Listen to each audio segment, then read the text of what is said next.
साथ है, लेकिन अभी तक आपका अकेले दम पे चुनाव क्यों नहीं लड़े? सीएम कैंडिडेट अभी तक आपका सामने नहीं आया। अरे भैया, अभी तक तो हम जिसको बनाए थे वही नकली निकल गया, तो मैं क्या करूं? मैं तो हनुमान सोचा था, ये तो गंगुआ हनुमान निकल गए। सर, एक तरफ सरकार 20 लाख रोजगार देने की बात कर रही है, वही पटना में 7वें चरण के शिक्षक अभ्यर्थी के दौरान ADM law and order city के द्वारा एक शिक्षक अभ्यर्थी के ऊपर लाठीचार्ज किया गया, जिसमें कई शिक्षक अभ्यर्थियों का सर फटा हुआ है।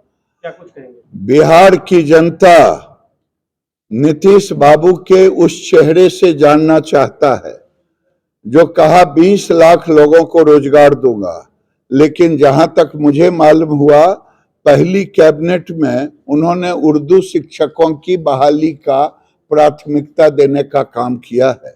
उनके लिए संस्कृत या सामान्य या जिन शिक्षकों के ऊपर लाठी चार्ज किया उसे नियमित करने का इनमें मुद्दा नहीं है।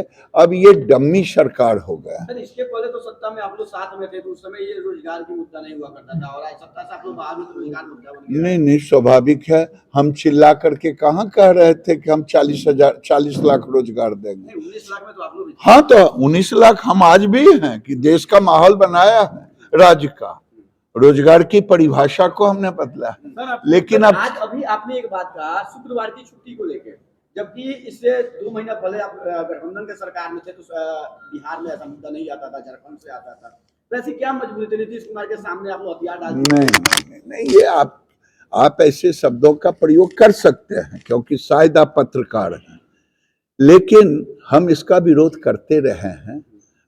अब आ गए हैं विरोधी दल में, तब विरोध करने के तरीके हमने गरीब हरिजन को, गरीब दलित को बेघर किया था पूर्णिया में।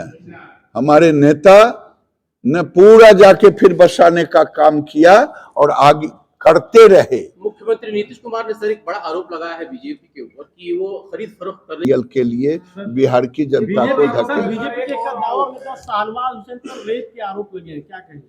बिल्कुल गलत है, और मैं जानता हूं कि शाहनवाज हुसैन व्यक्तिगत जीवन में कभी ऐसा कोई। सर, तेजस्वी यादव ने नीतीश को पीएम मटेरियल कहा है कि नीतीश की छवि बेहतरीन है और 2024 में वो पीएम के दावेदार हो सकते हैं, सबसे मजबूत दावेदार।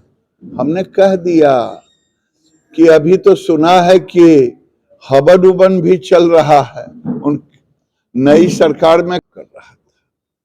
तो मैं आपके सामने ये कहना चाहता हूं कि लालू जी के राज से लेके अब तक नीतीश बाबू 2013 में आप ही के समय नरेंद्र मोदी की हत्या के लिए सीरियल ब्लास्ट पटना के गांधी मैदान में हुआ।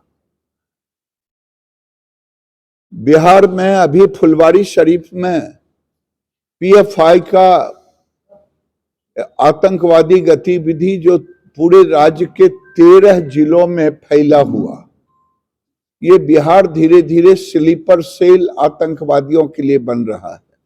क्या मेरे विधायक, मेरे नेता इसके खिलाफ बोलें?